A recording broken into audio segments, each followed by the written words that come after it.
সুন্দৰ শীত-তাপ নিয়ন্ত্ৰিত এইটো সংগীতৰ কাৰণে আমি ডাবিং ৰুম ঠিক কৰিছোঁ।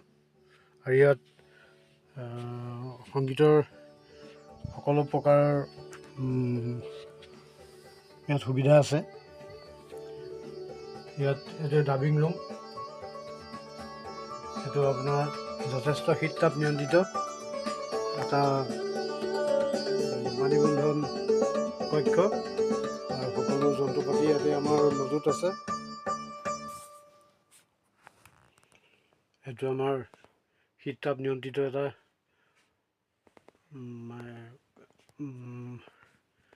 ভাল ব্যৱস্থা কৰা হৈছে। শীত-তাপ নিয়ন্ত্ৰিত এটা পানীবন্ধন কক্ষ।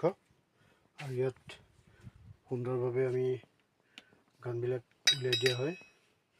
গতিকে আপোনালোকৰ সহায় সহযোগিতা আমি কামনা কৰিছোঁ।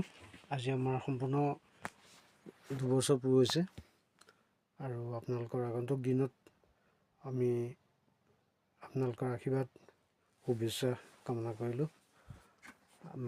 আমি শিল্পীসকলৰ সুবিধাৰ কাৰণেই আজি এই তৰংগ ষ্টুডিঅ' প্ৰতিষ্ঠা কৰা হ'ল।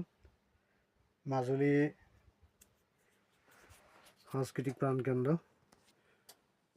পূৰ্বে আমি বহুত কষ্ট হ'বলগীয়া হৈছিলে শিল্পীসকলৰ বাবে। মাজুলীত ইতিমধ্যে এই ব্যৱস্থাটো নাছিলে আজি 2-3 বছৰ আগলৈকে। বৰ্তমান আমি আমাৰ পৰিকল্পনা আছিল এটা মাজুলীত এই ধৰণৰ শীত-তাপ নিয়ন্ত্ৰিত এটা পানীবন্ধন কক্ষ প্ৰতিষ্ঠা কৰাৰ, আৰু সেয়েহে আমি এই পানীবন্ধন কক্ষটো প্ৰতিষ্ঠা কৰিলোঁ। আজি 2 বছৰ পূৰ হৈছে।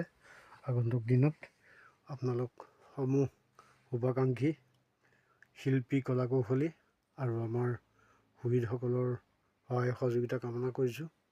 আশা কৰিছোঁ আপোনালোকৰ বাবে আমি এই ষ্টুডিঅ' ব্যৱস্থাটো কৰিলোঁ। আৰু আহক সকলোৱে ইয়াত টকা পইচাৰ কাৰণে ইমান চিন্তা কৰিব নালাগে। আমি শিল্পীসকলক উলিয়াই নিয়াৰ মানসেৰে মাজুলীত বোকাৰ পদুম আমি চিনিব বিচাৰি উলিয়াইছোঁ। আৰু ইয়ালৈ আহক, আমি টকা পইচাৰ কথা কোনো চিন্তা কৰিব নালাগে।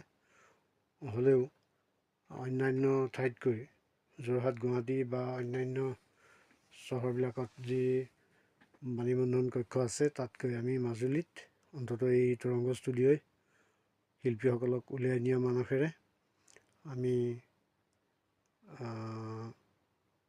এই ষ্টুডিঅ'টো আৰম্ভ কৰিলোঁ। সকলোৱে আহক, সকলোৱে ইয়াত সহযোগিতা কৰক, আৰু আপোনালোকৰ বাবে আমি সদায় আছোঁ। ধন্যবাদ।